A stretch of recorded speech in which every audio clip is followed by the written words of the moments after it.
What up, everybody? Morning after Monday, December 22nd. We got a special guest today. We got Matt Moderno with us this morning. I don't know if this is the only episode this week or not. That's 100% a JK question. But Matt, I appreciate you joining me today. How was your weekend?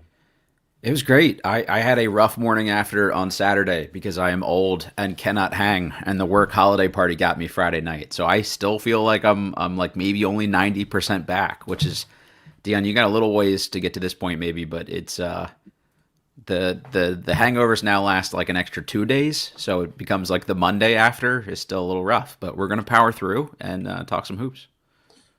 Question for you. Company party. That was an open bar. It was, yeah. Love So that. yeah, we Love walked in. They just hand you two glasses of champagne right as you walk in, and that's trouble. Love that. Yeah, Love that. Love that. What was the drink of choice after the glasses of champagne? I was telling Riley this. I think that's what got me was the mix. We went champagne, wine, back to gin, to whiskey, back to wine again, and Jeez. that was just it was a little like a slalom run through the liquor cabinet there, and that was not smart. I wouldn't be able to hang with that. I don't mind. I have like no issue saying that either. Yep, Just not a world I could keep up with that back and same. forth. Yep. Good morning to you, Steffi. Akil says my company party was Saturday night. I was in hell. Akil, you're like 26, bro. Like suck it up a little bit here. Just I wait, did man. good. Yeah, just wait. Yeah. That's These 20-year-olds, actually, let me speak on this. Let me sit up in my let's get chair. them. I got staff of like low 20s, and I'm not encouraging anybody to go out at night the night before you work an early shift and then still show up. But if you're gonna do it, you could do it in your early 20s. Mm-hmm. Like, there's nothing more frustrating for me in my mid 30s as someone that, like, when I was 21, was out till 3 in the morning and then still was at my 7 or 8 a.m. shift, like nothing happened. Yep. This generation might be soft.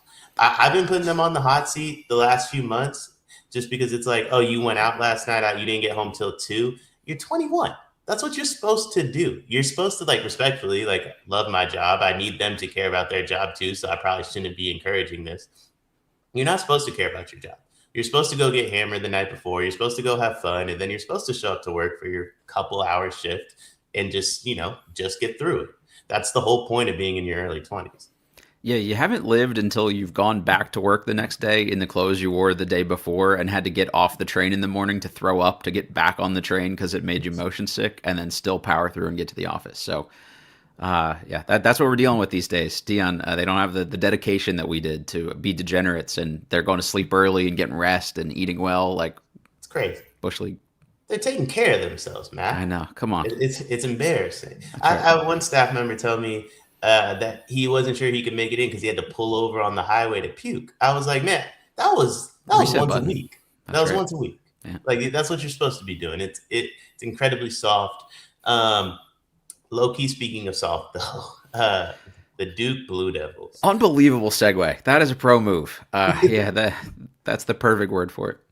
they they looked soft. I want to say like Texas Tech had two players foul out with like 14 minutes to go, and I think Toppin had four. Yeah, And he I was was thinking to close. Yeah. myself, this is over. Duke was up 14 points. Yep. They fumbled it completely. A phenomenal Christian Anderson performance. J Man tweeted this out. I saw it during the game too. In that first half, Caleb Foster and Dame Sarr had Christian Anderson in absolute hell. So Mm-hmm. they started having guards screen to get somebody else onto him. Yep. This is why I call Duke soft. This is why I think a lot of teams that play basketball professional or collegiate are soft. You just don't have to switch. Crazy idea. I think because of the portal and guys being together for less time, coaches use the excuse of, well, we don't have time to work on this and teach guys how to fight under screens the right way. So we just auto switch everything. And come on, man. Like there are like hundreds of really good prep school and JUCO teams that change rosters every year and they teach their guys how to play defense without having to switch every mismatch. And that's just crazy talk. It's just not that hard to not switch everything.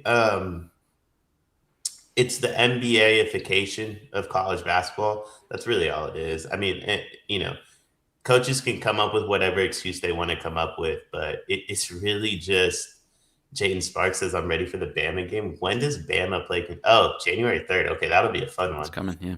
That'll be a fun one. We're going to get into Quaintance right after this one, Jaden Sparks. But I just think it's the NBA-ification of this sport. It's like, you don't have to go, like, you don't have to switch everything. And by the way, like, NBA teams shouldn't do it either. And they're 10 times more athletic and talented than a lot of college basketball teams. And I get frustrated watching that at the NBA level, where it's like, why are we just letting a 7-footer get on Luka? For Yeah, what? it makes more sense for them when you got guys that are like your point guards are 6'8" and they're switching with a big that's 6'11. Like that makes sense when you're going from whoever's guarding Lawan Watts to whoever's guarding Christian Anderson. Like there's a noticeable disparity there, and there's also a big drop off from Duke's best defenders to their worst ones. I thought this was maybe the worst Caden Boozer defensive game, and I thought he brought a lot for them offensively. So like you kind of needed him out there because there wasn't really anyone else giving you that same spark. But he was just dying on screens. I mean, the guy looked like he got run over by a car at one point because someone like barely clipped him, and I don't know if that was to try to sell the call or what, or he like truly was just not expecting to get screened. If you're guarding Anderson at some point, though, you got to know that they're just going to run you around, dudes. Yeah. And I mean, Ulamog, where did Akil get banned from, by the way? Can you see the comments, Matt? Yeah, I got you. Okay. Jaden says, I'm ready for Diabate versus Alabama. I want to see how he will play against his former team. Revenge game. Love that. Revenge game. I do like Mo Diabate, but I also respectfully, I think if you're getting the best version of Kentucky, hopefully he doesn't play too much. Good morning, Blake. Akil got banned from the Discord. We'll get into that. Don't worry. That's insane. I know he did something, by the way. Like that doesn't happen like for fun.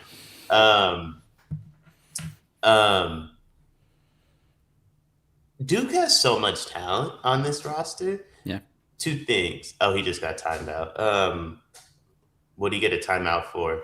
But Duke has so much talent on this roster, and they can't do two simple things. They can't check guards by any means, unless it's like at their own will, like Caleb Foster and Dame Sarr. But if the guards put you in ball screens and they start running actions, Duke doesn't really have an answer for that. And how do they not have a point guard? Like the only point guard's Kate, respectfully to Caleb Foster. Like, I think Caleb Foster is a point guard by, I guess you could say, definition on this team, but I don't think he's a point guard on any other team in the country. Cam's the only reason he can play point guard. I don't even, that doesn't bother me at all. Like, I think the offense still runs. I think they have Foster who could actually like break you down and get a bucket late. He missed one in this game, but he'd been pretty clutch so far. It's the roster makeup this year. Last year, people can say what they want about Knipple and things like that, but he actually became a good college defender in the second half of that year. They had a lot of two-way guys, and I feel like these guys are much more one-dimensional. And it's even like in different parts of a game, guys are different dimensions. Like for a minute, Hemania will be like killing on offense, and then he'll just not be able to give you anything. Other matchups, he's really good defensively, and then other ones he gets picked on a little bit. So it's just a mixed bag of like, okay, we're really matchup dependent, and you need Boozer to just be so good to create for everyone else. Like the 15 assists is great, but they couldn't get anybody to run any real offense for them late. So I'm with you on the point guard thing to some extent. Like I think Boozer helps there, but then he's not doing anything for you defensively. So at least Proctor was a two-way guy, even if he wasn't like a real point guard either. DK says Duke is 5 stars and top transfers. Every time someone says that Duke doesn't have, that's 100% a coaching failure. I mean, two things. If you don't have something, that's a coaching failure, regardless of the school you're at in college basketball, to me. I hate when we go, this coach is okay, the roster isn't good enough. He built the roster. He built the roster. Like, that excuse is only good to me in the NBA. In college, you build the roster. Two, what top transfers, though? Like, the only transfer I could think of that played on Duke would be, well, I guess Malik Brown and Mason Gillis. Yeah, I mean, realistically, they could use Cedric Coward right now. I think that guy would look pretty good. That's their top transfer that isn't helping a ton for them at the moment. But the rest of this roster, it's really just Brown is the guy. I don't know if you talk about Dame Sarr, getting him at the last minute. how can Darren Harris not get any minutes on this team? To me, like, why can't he be budget Evans, especially if Evans is having a bad night? Like, you can't find 12 minutes for a guy like that when in a game where you could definitely use the shooting. Yeah, I think the problem is, if I'm being if I'm being honest, I think the biggest problem Duke has is Isaiah Evans isn't very good. He's just not consistently good, and the problem is like you don't know from night to night when he's going to be an off night because it'll be totally unpredictable. It's like, oh, he should be great against Niagara. Oh nope, he's just not tonight. Like that's it's so feast or famine, and that can't be somebody's second best team if they want to win a championship. Like if Flag had an off night, you knew Knipple was going to get you 17 points, and he was locked in for that, and you were going to get 12 points from Proctor, and you were going to get 11 points from Sion James. Like they were just so much more dependable, and sometimes they were a little too dependable. Of like these guys could only get you 14 points and not more, whereas like Evans can go for 25. But that makes more sense when he's like your sixth man kind of guy, like he was last year. Than like I have to now carry the offense anytime Cam Boozer's off the court. Yeah, yeah, I agree with that. I just Shaheen had like $11 and pulled the best team he could with couch change that plays above their rankings. Sure, I mean I'm not saying like coaches can't win without spending money.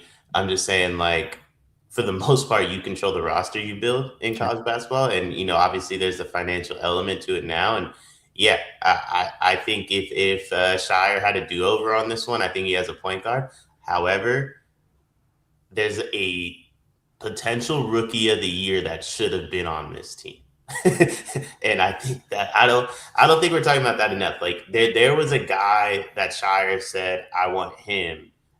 He's an NBA dude. The problem Yep. was he didn't think the NBA knew that. Yep. And then the NBA knew that one very quickly. And so I think it's I know I was the first one to kind of be critical of this roster, but I will say to an extent it's a little unfair. But I don't understand how he doesn't have a point guard. The only thing I'll say on it though, DK, like I don't think Shire uses the portal really at all. I think Shire is a little bit more old school with like I'm gonna bring in high school recruits, and I don't want to say develop because they're all like one and dones, but it's a little bit more Calipari than it is like Hurley, who brought in a Silas Demery, Aiden Mahaney, Terrace Reed. Like I don't think he uses the portal the way some of these coaches do. Yeah, for him, I think it's a supplementary thing. We'll fill a couple holes we need. I think they don't want to play with like a Braden Smith style point guard. Now they would take Braden Smith if they could because I don't know, maybe some reaching out was done on something like that. But they banked on Evans making internal growth, Harris making internal growth, Gongwa making internal growth, and you can do that when you're so stocked with dudes. The guys have to wait their turn. But you've got to just see the misses. Like last year, this team missed a break you down point guard, and I guess they thought Foster would make another step finally. Like they're just waiting on this Caleb Foster jump that's not going to come, and he's a really good piece, I think, and kind of unfairly shamed sometimes because he's not like this Duke lockdown guy. But I think we're going to see a lot more misses in the portal era because you're basically speed date recruiting. And you mentioned Shaheen Holloway. Like, what did he do last year? Like, it worked out this year that he got the perfect mix of guys, and they're locked into his system and the way he wants to play. But like, he's also going to have years where I don't have the money and I don't get lucky with some of those dudes, and they're going to win like 3 games in the Big East. So I think we're just kind of due for this. Of like some teams, some years are going to be better than others based on how lucky they get with their portal ads. T Steffi said, or DK said, when it works, you look like a genius, but it isn't because of your coaching. I guess. I mean, I don't know. I think getting freshmen to play above is because of coaching. I think just because you have 5 stars doesn't mean it's easy to coach them. I mean, yeah, they're 5 stars, but they're also 18-year-olds, which is something we've learned in the NIL era. A lot of coaches don't want. T Steffi said, Duke uses the portal for role players, leaders for the star freshmen. They didn't get a transfer this year. Yeah, I agree. I agree. I just don't think they like. I think if Duke, I'm sure Duke uses the portal or attempts to use the portal, right? Like they got Cedric Howard. You mentioned the Braden Smith stuff. I'm sure DK says that doesn't help my narrative. That's fair. That's fair.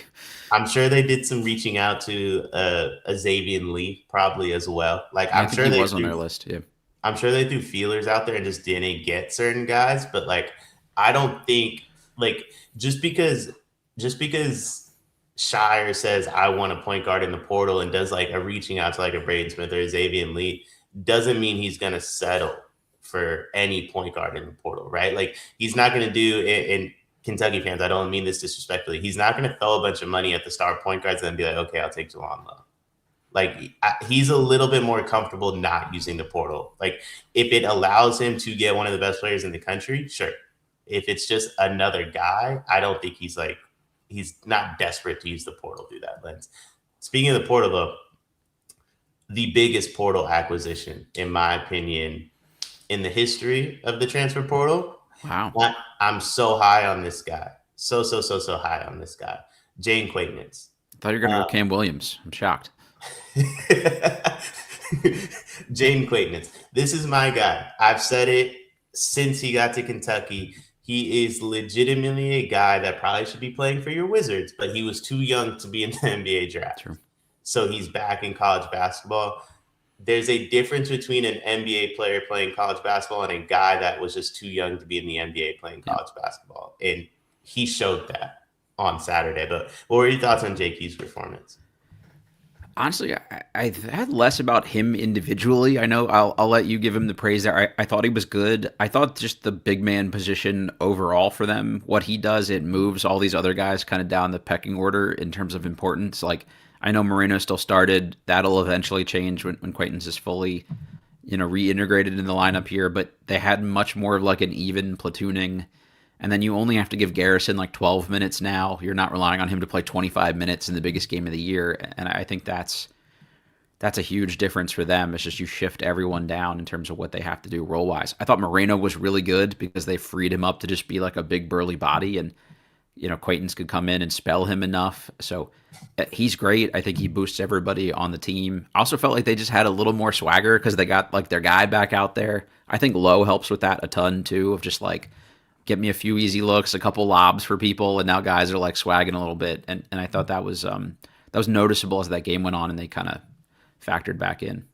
Yeah, I've been saying this the whole time. We keep talking about $22 million roster this, $22 million roster that. I agree. I'm probably the biggest person on this roster is a mistake. However, $22 million roster, you're missing $11 million. So sure. Congrats. You got, you know what I mean? That's like you bought the car, you didn't have the engine in it. Mm-hmm. Well, now you got the engine. So let's see what you can do now. And that's my thing. I don't know necessarily that he changes Kentucky enough for me to be like, oh, they're a championship contender. They sure looked like it on Saturday. But like, I don't know that to be exact, but I do know he's their best player. And we've done a ton, myself included, a ton of judging of Mark Pope and Kentucky for a team that didn't have their best player. And this would be like, it's as if it'd be like if Michigan didn't have Yaxel. It would be like if Michigan State didn't have Jeremy Fears, if Purdue didn't have Braden Smith. Are we talking about like all these different teams in that lens? Like if Duke pulled up with no Cam Boozer, respectfully, that's a 500 roster at best. Yeah, I agree. And are we talking about Shire should be fired? No, we're talking about, well, he doesn't have his best player. So I'm not saying it's a clean slate, largely because everything Pope's done off the court has equally been wrong to what they've been doing on the court. DK, not quite the same. Caravan and solo ball still exists, but I do see your point though. But like on the court, I think now's the first time we can fully judge them. I'm not the biggest plus minus guy, so don't write me into the box as that guy. But Dion, do you know who the top plus minus guy was in this game for Kentucky? JQ. He was 18, plus 18. That was second on the team behind Lowe, who was plus 20 in 14 minutes played. I mean, he was just huge for them in terms of like everybody else got 10% better because of the things he did for them. And I thought the way the defense had to account for him, he was a total mismatch for any of the guards for St. John's, which is a big St. John's problem. But between the two of them, like you've now got somebody to actually make life easier for guys that weren't really self-creators in the right way. Like Diabate and Williams, like those guys aren't like get you a bucket, break you down guys. The bigs, I thought it made Moreno and even Quaintance's life a lot easier to have a guard out there with him for at least a few of these minutes. So when those guys both get up to 20 plus minutes a game, that becomes the team I think everybody thought we were going to see in the Yeah. preseason here and trending that direction. Like again, Lowe is not the greatest point guard ad of all time, but he's just better than what they had by a pretty noticeable margin, and I think that just changes the makeup of the team a lot too. No, I completely agree, and the game becomes easier on your best player. And like Sure. there was a Yeah. stretch there where he got a block, a defensive rebound, two offensive rebounds, and a tip dunk. Does And he look those bigger to you, Dion? Does it look like he bulked up? Like I kind of remember him being like real scrawny last year, and he rolled out there this game. I'm like, holy shit, is that Quaintance? Like he's noticeably more jacked, which I mean makes sense for a young dude. But I like next to Zuby, he looked bigger. Honestly, I thought. yeah, I was gonna say like he had. I mean, he was 17 last year, Yeah. right? Like it was one of those situations where Mm-hmm. he. I won't say he's grown yet, but he's Sure. growing into his like professional body, I guess you could say. And Yeah. I think he's one of the few guys, kind of in the history of the sport that like knows he's a pro but has to play college basketball. Like that isn't a freshman, Yeah. right? Like It's a how many? weird situation to be in for sure. Like I'm It, locked into this for 2 years, no matter how good I am. How hard are you really gonna try as a freshman? It's just cardio and get used to playing basketball. at Arizona State at that, Right. Right. and I don't think that was like I don't think that was a coincidence. I think him and his family chose Arizona State to keep the eyes off of him. It's low So stakes. Enjoy the girls, enjoy the weather, and just like ease into college life. That's I agree with you. That's what I would learn do. how to eat, learn how to work out, learn what the game is, and then your Right. sophomore year will really get after it. I don't think obviously they never foresaw an injury, but like Sure. I think that was the expectation of like let's slowly build our way up to this, and then boom, here's what the full stakes are. And he looked great. I mean, you mentioned like Jalon Lowe isn't the greatest point guard ever, but I do believe he's enough for this team. Yeah. I mean, Too. him and JQ on the court was amazing together. I think Kentucky's found something, but we're gonna transition one more time into the person that I do think is the greatest point guard in college basketball history, Braden Smith, and a dominant Purdue performance. Dominant Purdue performance. What do you think of this team? I mean, clearly it was personal. I mean, TK said it after the game. He said, "I want to be about 50." And Tahad Pettiford's going to have to eat some crow. All he did Oof. all offseason was talk about how all they do is beat the Big Ten. I do mean this. Like, this is all I'll say in Tahad's favor. I don't think he ever thought he was going to have to play the Big Ten 2 straight years. I thought Tahad was like, oh, I'll come in, I'll punk the Big Ten as a freshman, then I'll go to the league and pretend Yeah. like it Just never peace. Yep. happened.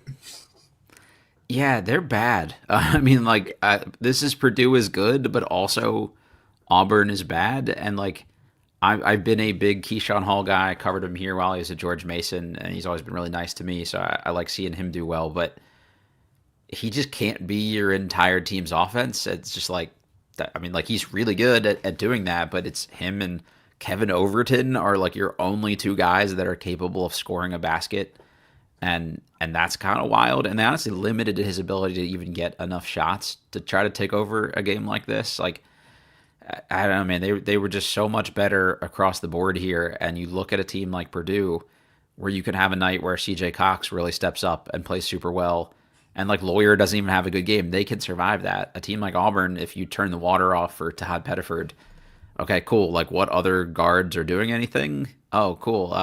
Like we've got literally three options in the whole roster. It just this Purdue team is so deep. Free Jack Benter, get him some more minutes. I'm leaning into that bit with the fellas, but I thought he was actually like pretty solid and impactful in his 11 minutes. And Daniel Jacobson is just a big dude, and that's interesting to have to account for. Like they can beat you a lot of different ways, and I think we could just throw the Iowa State game out at this point here because it's just every team seems like they're going to have one of those kind of games this year, except maybe Michigan and Arizona. Yeah, I agree. I mean, I think it's one of those situations would have been an automatic loss last year. I don't know if I agree with that, T. Steffi. This Auburn team's bad, man. Maybe they don't win by 30 last year. Fletch goes 0 for 7, but Could have been a dogfight at the very least. yeah, this Auburn team's really, really bad. Like really bad. Like I don't know that this is a tournament team by any means. Like I think, I mean, you get into the thick of their SEC schedule, and they start on the road at Georgia. That's a loss. They get Auburn at the crib. Or excuse me, they get Arkansas at the crib 2 games later. I think that's a loss. Then they go on the road to Missouri. That's a loss. Like they get to play Florida on the road. They got to play Tennessee on the road. They got to do the back and forth with Arkansas. The only benefit they get is they get Kentucky at the crib. But this Auburn team almost beat Houston though. Yeah, Yeah. yeah, like I think they're good. I think they're just clearly a tier below these other teams we've talked about so far today. Even at Texas Tech, I think is like very clearly a full tier ahead of them. There's just like very limited margin for error when you have three players that are like real good, and then everyone else is just kind of like we exist. And I think if you shut one of them off, like they did with Pettiford, they got no shot of beating anybody good. Here's the thing, like, or my thing on those three players is like, I mean, obviously you're discussing Murphy, Pettiford, Hall, or you're discussing Overton, Pettiford, Hall. I don't think you're going to get that from Overton consistently enough. I think Yeah. that's the challenge. Like this was probably the Overton game, for them. Like it was a blowout, and it was still the best I can remember him being. He's an 11 point per game guy. Like he's good, but he's not taking over a game for you enough or frequently enough to do it. He did win them that NC State game though, I'll say, but then like the game before it against Chattanooga, 2 points. The game before it against Arizona, he looked rough. I mean, like he's just too up and down for them to count on. I think. That's what I mean. Like, if you look at this, I don't think Todd Pettiford's that good. I think that's the problem. Like, Yeah, I think Purdue is really good. I'll sure. still stand on that, but like, I don't know that this is I don't know that beating Auburn's the performance that wipes away what happened against Yeah, Iowa State, like out the memory bank just yet. To be honest with you, but I still think Purdue's really, really good, and they punked an Auburn team. Todd's shooting 38% from yeah. the field. He's shooting That's the 32% big thing. from three. Like he's supposed to be your scorer. He can't score the Yeah, ball, whether he's it's just a against chucker. Purdue or whether it's against Queens or Merrimack. But then Cookman, he cannot score the basketball. And ultimately, like, I don't know what the issue is. I said at the moment he returned to college basketball, though, I said he's not signing up for 1 year. He's signing up for 3. Yeah. Congrats to him. Like, unpack your bags. Like, Yep. you're not going anywhere. You'll be at Auburn unless you hit the portal until your senior year. But I mean, for me, it was a great Purdue performance. I think this team's special, but I do not know that I think this is the team or this is the performance that makes me forget what happened against Iowa State, because I just think it's such a favorable matchup.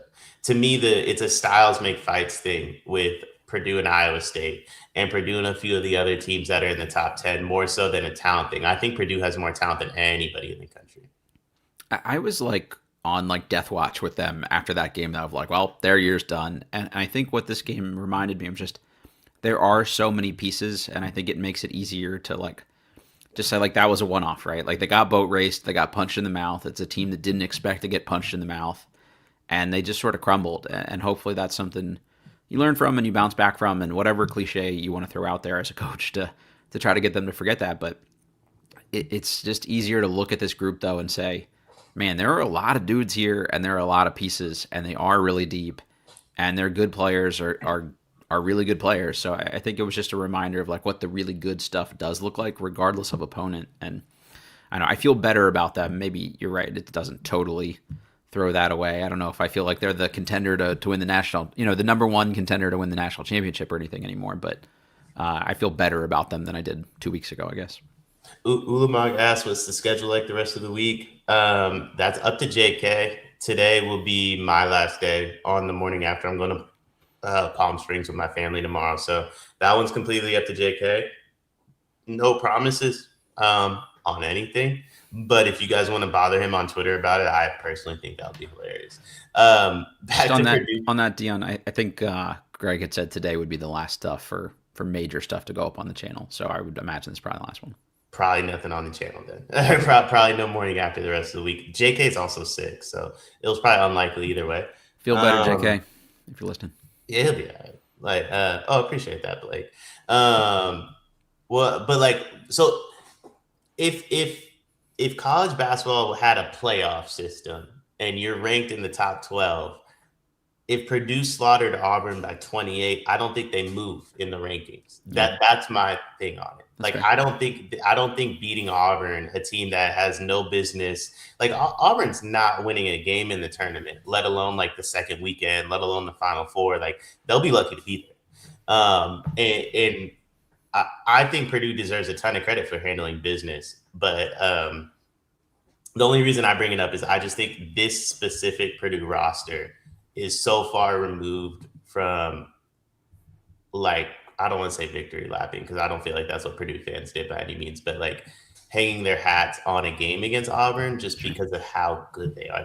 Like this team is as talented as any team in the country, if not more talented than anybody in the country. Like this is what they're supposed to do against a bad opponent, and maybe I'm way off on this, but I really don't believe Auburn's a lock to make the tournament. I really don't. I think you're crazy on that. I'll eat crow if I'm wrong there and they just get boat raced all SEC play. I mean, maybe not lock, but like minus like any injuries or like if Keyshawn Hall goes down, their season is over. But I think he's good enough, and Pettiford will get better. I think at some point he's not going to get less efficient. I would hope so. To me, they get in. They're going to play good teams. They've played some really good teams well this year too. It's not like they just get like crushed every time they play a good team. So I think they've got enough of a resume there. To me, this is still a good win. We're talking about them like they're Bethune Cookman number two. Sorry, second slander of Bethune Cookman in one episode here, but this is a team that barely lost to Houston. That was pretty good. They beat a not so good Oregon team. They beat a not so good St. John's team, but like those aren't bottom feeders either. Like they're solid Power Five squads, and I think they're at least respectable enough.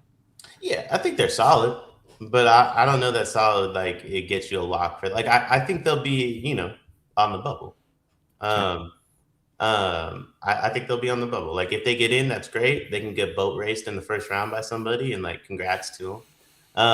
But I think they're a bubble team, and I'm just I like Purdue as much as the next, and I want Purdue. Trust me, I want Purdue to win a championship as much as anybody does. I'm not going to overrate Auburn to kind of hype up Purdue though. Like I had a belief about Auburn prior to the season. They've confirmed all my beliefs so far throughout the season, and then they got absolutely boat raced by Purdue. And for me, it's just like I'm not going to change my narrative on them to kind of create a narrative for Purdue. I think Purdue's the most talented team in the country. And, if we have to wait till March for it to happen, Purdue's going to create that narrative on their own. They have the best point guard, the best player in the country. So I just don't think Auburn's very good. But Blake said they almost beat Houston. I think they're a tournament team for sure, but not a Sweet 16 team. Is Houston like the team we want to have? Like, you know what I mean? Like, is There's Houston the team we they're thought still they were? they're still good. I mean, they're a Yes. top 25 team, and if you're kind of a wash with them, I think you're a top 25 team. That's more where I see him is maybe that fringe 30s kind of caliber team. So, which again, to your point, could end up with you on the bubble. But yeah, I don't know. We could come up with like a friendly little wager if you want to be on here. Like I think they'll be safely in the tournament. Anything creative we can come up with. Are you gonna be at the Final Four? I would like to for sure. Maybe we do like a first round. Like if they're on the like, do I Okay. get like a little odds? Like if Yeah, they're on yeah, the bubble for type sure. of thing. Yeah, yeah. Whatever. Yeah, if they're like last four in or something, for sure, that definitely counts in your favor. I think. Okay, yeah. If they're like last four in on the bubble type Or of team, we could go seed maybe even like if they're like a 10 or 11 or something like that. That's very clearly like in your favor that they snuck in. how about top 8 seed? You Okay, get around bottom 8. I get around type of thing. I like that. That sounds Okay, good. I'm in for that. Miles versus no shot. I know how to say that. Last thing, quick question, sleepers. Any thoughts on BYU's new G League big man being available to play this week and having 3 more years? I know absolutely nothing about this. I've totally missed any news to this, so we could frantically Google here in the minute. But They got I that. They got that kid that played for the Knicks. Not the kid. Knicks. He played for like the Worcester Knicks. I'm sorry. Interesting. Yeah, I have totally and completely missed this. I've been a little locked out here for the last couple days. Abdullah Ahmed. Never heard that name before in my life, and I'm actually gross enough that I watched some G League basketball too. So Just another big body makes so much sense for them. Shout out to Kevin Young for noticing that, using some of his NBA ties. I'm sure he's done some scouts for things where they've talked about G League guys and things like that too. So it makes sense that they would want to bolster that group. Like Kembakeda is great, but you saw like what they look like when he goes down, and Stanton's just not ready to be the guy to fill in the void there. I don't think. So here's my thoughts on it. I don't think he should be able to play right away. I'm not sure he should be able to play collegiate basketball. He's 22 years old. Yeah, that's sketchy for Um, sure. But like he's 22 years old. He's been playing in the G League since 2023. But with that in mind, I mean, he averaged 7 rebounds in 20 minutes, and then he came back and averaged 5.5 rebounds in 18 minutes. I don't watch a ton of G League basketball, but like I would assume like yeah. that's going to be pretty transferable. Mm-hmm. I think you have a guy in Kevin who struggles from time to time against like size as well as talent. And Abdullah averaged 20 or 2 blocks in 20 minutes. But like, here's the thing. My issue with it is it's only gonna make the G League look really good or really bad. It's not gonna improve college basketball. So if he comes in and stinks, no one talks about him, and we're just like, well, the G League stinks anyway, so who cares? Right. If he comes in and dominates, I'm sitting here like the G League's that much better. Like, and the G League isn't that much better. If anything, I think college basketball is better than the G League, and I don't think he should be able to play like for that reason. Like, I think it's a bad look for college basketball to let the G League players play. Yeah, I got The to see. only thing that I think is kind of cool about it, I think there needs to be more synergy between college basketball and the NBA as a whole. Mm-hmm. And maybe this is like the first step towards all parties like coming together to kind of work on like I don't want to say like a universal rule set, but Sure. like just fill some of the gaps between the sports, I guess. Yeah, it's a good way to look at it. I mean, I wonder if this kills the G League at some point, if their better players can just go bail for more money until they're ready to try to make an NBA team. I got to see Santa Clara in person this year, and they've got a guy, Thierry Darlin, that played in the G League and is now on their team, and he's averaging like 8 points a game for a mid-major. Like it's about what he averaged in the G League too. So it's like that's the level of comp for a guy that in his early 20s. It's just not. I don't know. Yeah, it doesn't make that league look particularly effective. I don't think. Yeah, I mean, I think it's an interesting situation because it could kill the G League in two ways. It could kill you going to the G League at all, Sure. or you can go flame out of the G League, which like low key, Yeah. that's what Abdullah did. Sure. Like was he a fine player in the G League? Yes. The Knicks were never going to call him up and do Exactly. that. And then you can go back to college. Mm-hmm. And you get to go back to college as a 22-year-old that's played multiple years of professional basketball. Sure.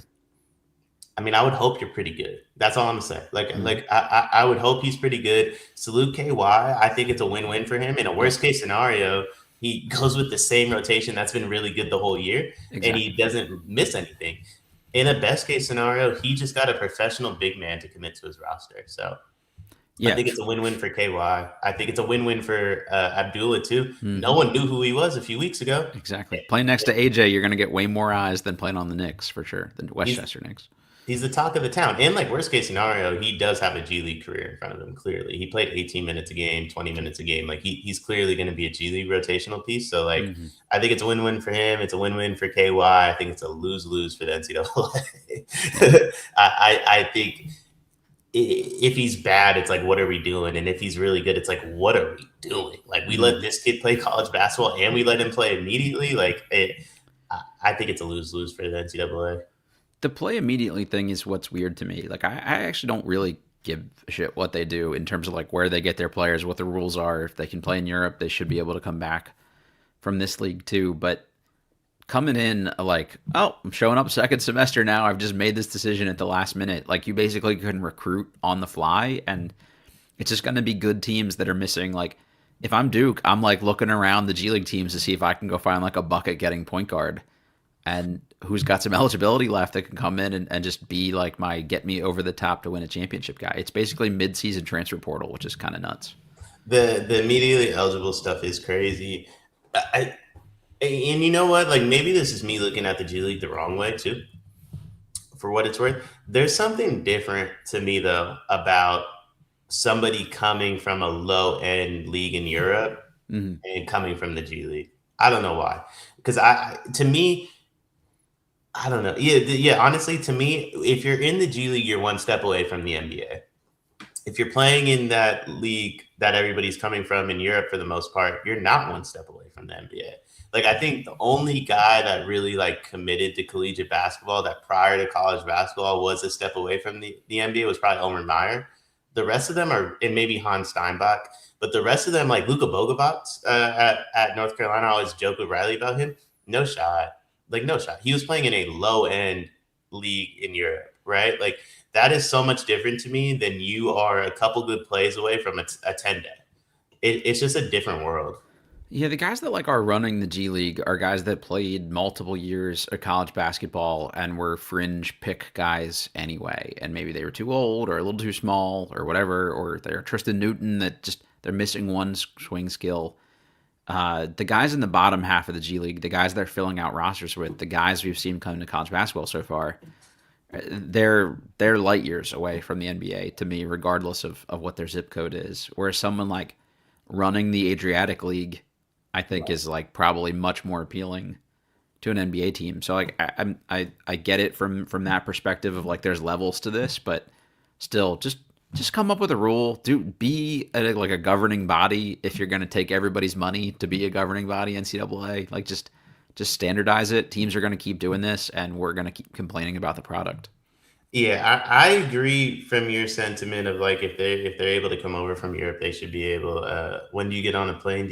Yeah, tomorrow morning, like 8 o'clock. I agree that like from that sentiment of if they are playing in Europe, G League players should also be eligible from a professional standpoint. It's just I don't know. It just feels different to me. Like Yeah, I that's fair. really do view like Abdullah was literally like if you put together a 5 or 10 game stretch, you get a shot. Right, like maybe not the greatest shot. Maybe the Wizards get 10 injuries and they say, "Hey, you good when it comes to flying." I don't mind flying. It is what it is. Like I'm pretty good about like not being too worried about situations I can't control, unless it's Like that. sports betting. But um, maybe it's a 10 day, and maybe you don't ever see the court across that 10 day. Who Sure. knows? But those guys in Europe, the NBA is not watching them for the most part. Like maybe Overmeyer, like I said, maybe Hans Steinbach. Um, Vista Ritter wanted the NBA to watch him, and they said no for years, years on years on years. But like the kid at Virginia Tech, who is phenomenal, Nonetheless, yeah. never would have known who he was unless he came to college basketball, right? Like the NBA never would have known who he was. I think he was on boards last year, genuinely. Like Oh, okay. yeah, like I think I don't know. Like I spend a lot of times with guys in NBA draft stuff, and they love these European guys because everyone wants to out cute everybody, Yeah. and it's like if nobody knows the name, like oh I got one. So I'm with you overall, but like there are certain ones like him where it's like this dude would have translated no matter what. How he ends up at Virginia Tech is interesting. There must have been some financial incentive there, and they couldn't get any American guys to take their money. I don't know. He might like cows, like whatever else they got going on out in Blacksburg. We'll end with this. Andy said, "I'm not a fan of pro players coming in with no pretensions of college education and stealing scholarships from someone who could use it." I, I there's so many guys that could care less about college education, play college sports, Yeah, man. Respectfully, like yeah. you mean to tell me Jeremiah Smith isn't stealing a scholarship from somebody at Ohio State? It's that's just like not a part of it anymore. Like shout out to the guys that are there for that and the schools that do care about that, but I think it's far from just the European players or just the G League guys. Like maybe when if you're I know one of these G League guys and you realize like shit, I don't have a future in pro basketball. Okay, maybe I am. Maybe I should get an education for when I end up, putting my resume on LinkedIn here in a couple months. I mean, T. Steffi, Andy, you guys are Purdue fans. Fletch, TK, Braden have all been there 4 years. Am I supposed to believe like I mean, I'm sure they like care more about college education more than AJ DeBonta does, but like, how much can you truly care about school when you're constantly working out, you're constantly playing games, you're constantly practicing? Like, it's tough. Mm-hmm. It's tough. Like I just I know we want them. Like I know we want them to student athlete that whole thing. Jalen Brown, like we're Matt, you and I are probably the biggest NBA guys on the channel. Sure. Jalen Brown's probably the smartest dude in the NBA, or at least like proclaims himself as such. Mm-hmm. I don't think he went. Has he gone back to Cal to get his degree? He went to Cal in the first place despite better offers because he wanted to have like a nice name on his degree at the end of things. I don't know if he thought he'd be an early out guy like that too, but I have not heard anything publicly about him going back to finish that degree. That's for sure. Wouldn't shock That's me if what he I mean. has though. Like, there's a lot of dudes that like. I mean, I see a lot of these guys. They're like 45 years old, retired Yeah, from the NBA. Like, oh, I finally got my college degree in like communications. yeah, Respectfully, like, congrats. You know, it's dope, but like, you didn't need to. So I get where everybody's coming from. I wish we did something different with the pro players. I really, really hate the G League aspect of this, but hey, it's a part of the sport we're in. DK said it. DePaul rolled out a 7'2" Spanish dude yesterday. I'm gonna have to go watch some DePaul. See if my Wizards could use a 7'2" Spanish center. They could. They still got boat raced. Damn. He All right. moves the way I'd move, though. Respectfully. Like if you run into him, he's special. But Yeah, if you try to get around him, you're around him at any point you want to. So, got it. but you know, I get where everybody's coming from, but it is what it is. It's unfortunately the state that we're in, and you know, maybe there's a fix, maybe there isn't. Enjoy it while we can. I do think the product's a lot better because of it at the same For time. sure. But Yeah, well said. this is likely the only episode for the week. We'll be back next Monday. I hope everybody has a very, very good Christmas and a very good holiday season.